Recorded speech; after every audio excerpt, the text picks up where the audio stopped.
Oke, terima kasih untuk Ibu Ririn dan juga Ibu Ellen telah menyempatkan waktunya untuk kita memulai rapat hari ini. Nah, kenapa saya memanggil Ibu berdua? Karena saya akan membuat program tentang penyaluran dana desa bagi masyarakat kurang mampu. Nah, di sini mungkin ada yang mau bertanya. Saya Ibu. Oke Ibu, terima kasih Ibu. Menyangkut dengan dana desa untuk orang yang tidak mampu dalam bantuan COVID-19 ini, bantuan apa Ibu yang mau kita kasih untuk mereka? Pertanyaan yang cukup bagus. Jadi di sini eh, menurut saya kita ini membuat program bantuan tuh seperti kayak memberikan beras raskin atau seperti program PKH, kita memberikan sembako-sembako pada rakyat yang kurang mampu begitu. Jadi mungkin ada dari saudara-saudara yang mau menambahkan programnya. Apakah saya rasa Ibu ini programnya ini kurang Ibu, Ya. karena dana desa yang bantuan dari pemerintah itu cukup besar Ibu. Jadi apakah mungkin atau seharusnya ada lebih 2 atau 3 program dalam bantuan untuk masyarakat miskin untuk pandemi COVID-19 ini Ibu, atau hanya satu saja Ibu? Oh iya, betul. Kalau Ibu, kalau menurut saya betul juga, karena memang bantuannya cukup besar. Nah, kan biasa itu di PKH kan biasanya mereka cuma dapat sembakonya saja. Nah, kalau di sini bisa juga kita menambahkan dengan uang misalnya 100.000 atau 200.000 misalnya begitu. Oh iya. Oke, terima kasih untuk Ibu berdua yang telah memberikan masukannya. Jadi di sini saya menegaskan ulang bahwa kita akan memberikan bantuan kepada masyarakat yang kurang mampu itu berupa sembako dan juga uang tunai. Nah, yang jadi pertanyaan saya, kira-kira berapa uang tunai yang akan diberikan kepada mereka? Kalau menurut saya 100.000 cukup, Ibu.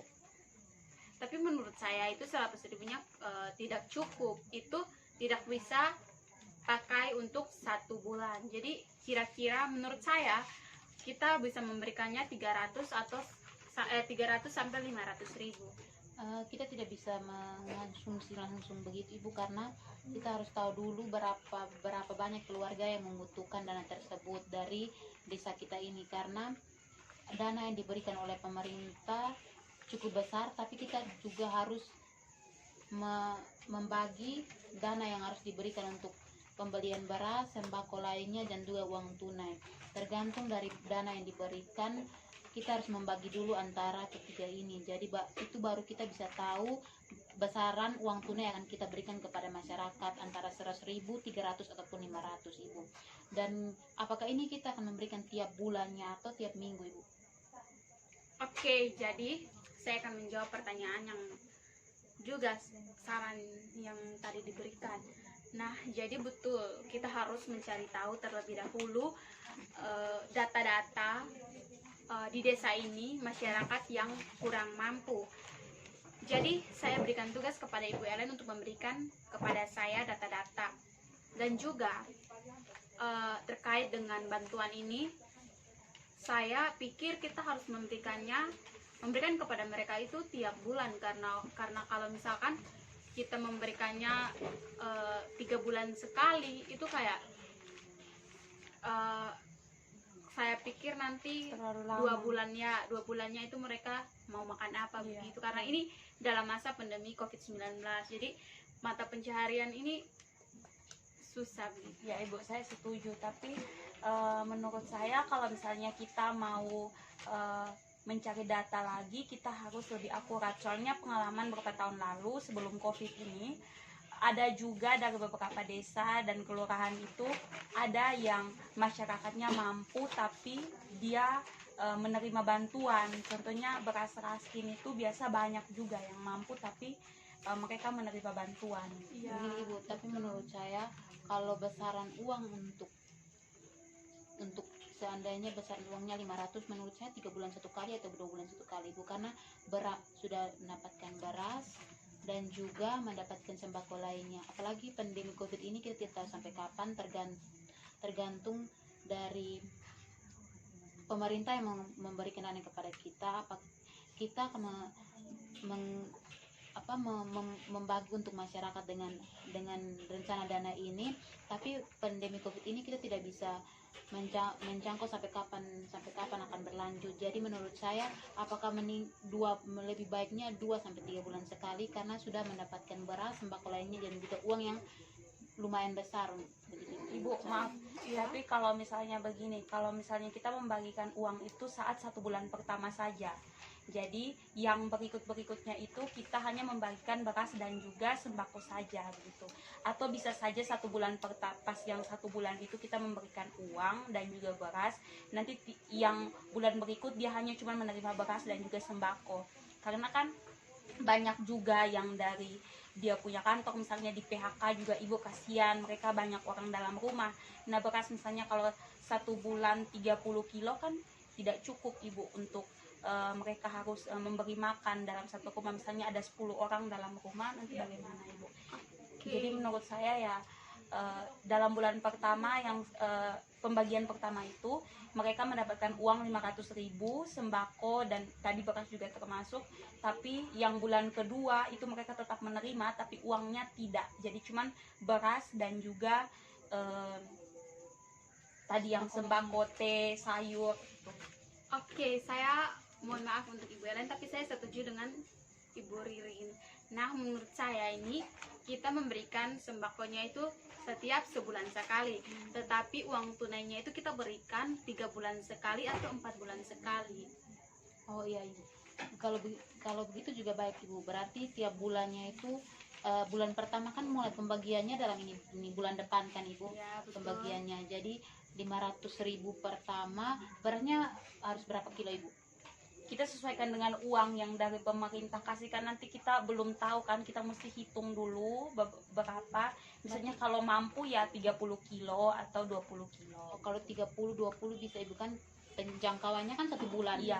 1 bulan toh, jadi bisa 20 atau 30 kilo dengan sembako yang lainnya. Berarti bulan pertama mendapatkan uang, berarti kita sepakat diusahakannya 500.000. Jadi kalau seandainya 500.000 tiap 500.000 uang tunainya, berarti bulan pertamanya diterima 500.000, bulan kedua ketiganya tidak, berarti bulan keempatnya lagi baru terima 500.000. Ya, Sebenarnya bisa untuk dalam 3 bulan sekali baru mereka menerima, tapi kasihan yang misalnya di PHK dari kantor, mereka harus menghidupi keluarganya. Misalnya satu rumah itu ada 10 orang, kan 30 kilo itu biasa cukup untuk 2 minggu atau 1 minggu. Iya, oke. Oke, baik Ibu, ini menyangkut dengan pandemi COVID-19 ini yang masih berlangsung hingga saat ini.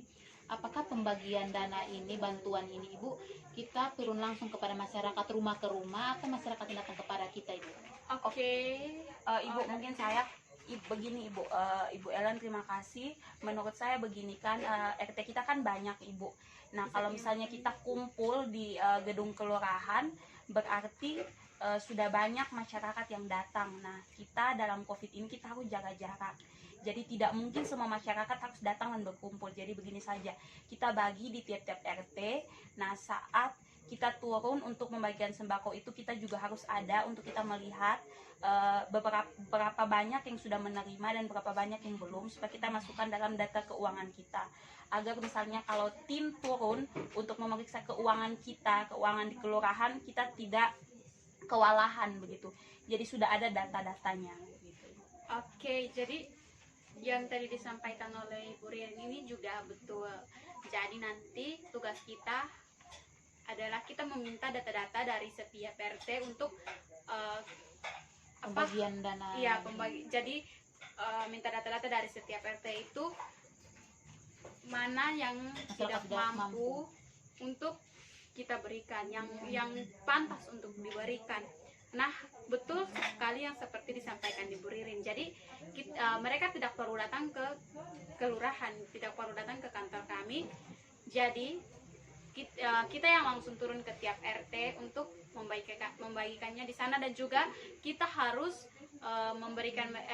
mengasih tahu kepada mereka untuk tetap melaksanakan 3M, yaitu mencuci tangan, menjaga jarak, dan memakai masker. Oke, tadi yang disampaikan Ibu Ririn juga betul. Jadi kita harus meminta data-data dari ketua RT bagaimana masyarakat yang layak. masyarakat yang layak untuk diberikan bantuan, dan juga kita langsung turun ke tiap RT masing-masing. Di situ kita menyuruh mereka untuk melakukan 3M, yaitu menjaga jarak, mencuci tangan, dan juga memakai masker. Saya setuju dengan tadi yang Ibu Indah Putuspata sudah bilang tentang penerapan 3M itu. Nah, di sini ini kita juga harus membagi masker dan juga hand sanitizer begitu, supaya ya ini kan menyangkut dengan COVID-19 kan, jadi kita harus membagi ke mereka juga, membagikan begitu. Saya juga ingin menambahkan Ibu, apakah pembagiannya ini memang untuk kita bagi ke RT-RT, kan pembagiannya mau bertahap atau dalam satu hari pembagian semua Ibu?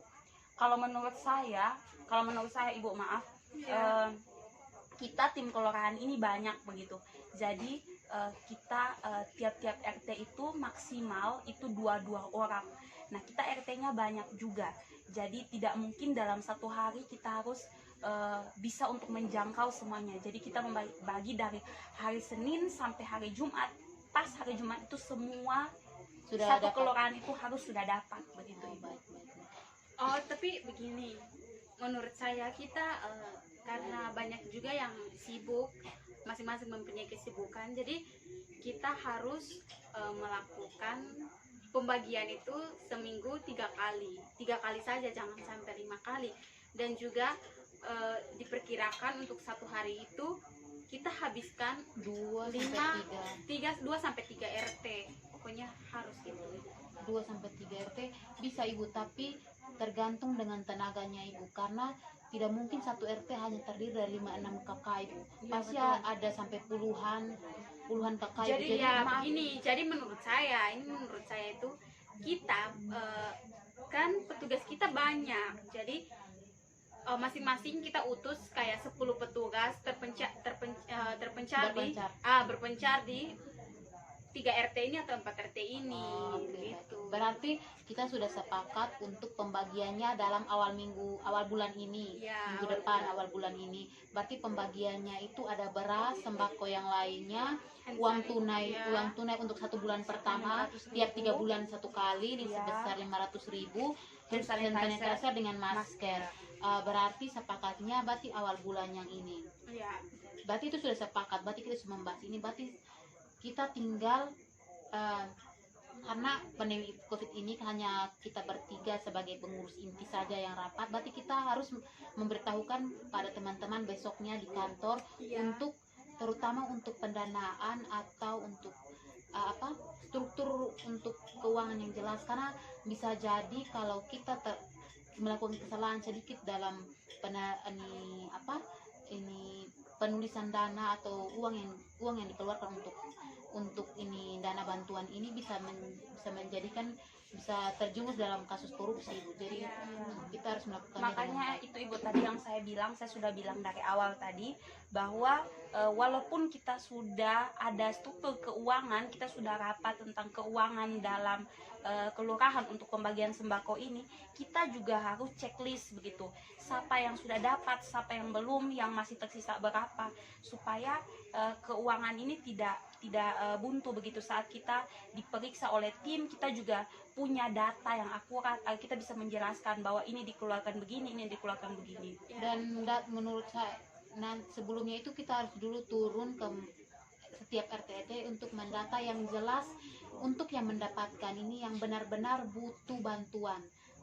Pasti ada masyarakat yang mengambil kesempatan dalam kesempitan untuk mendapatkan dana ini. Jadi kita sebagai pegawai lebih baiknya sebelum pembagiannya itu 1 minggu sebelum pembagiannya itu sudah turun kepada RT untuk mendata pekerjaannya ini, survei langsung rumahnya begini, supaya memang jelas dia memang membutuhkan dana tersebut, supaya penerapan dana yang diberikan ini bisa bertanggung jawab baik kepada masyarakat maupun kepada pemerintah untuk penerapan ini.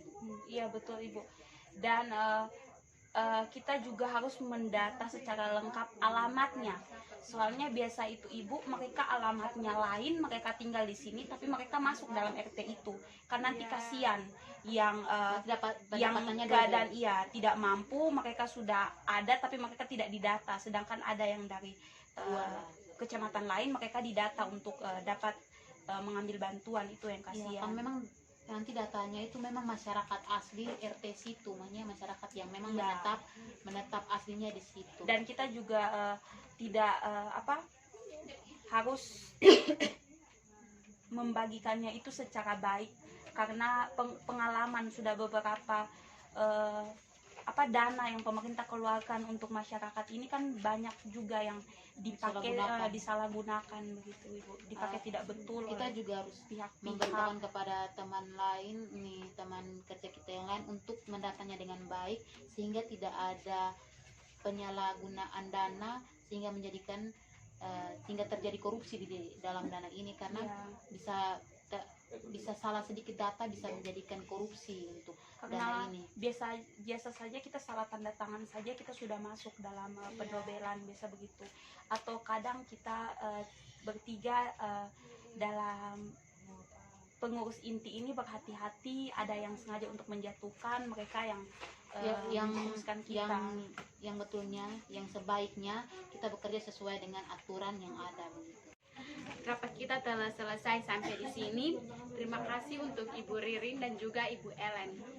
Terima kasih Terima kasih juga.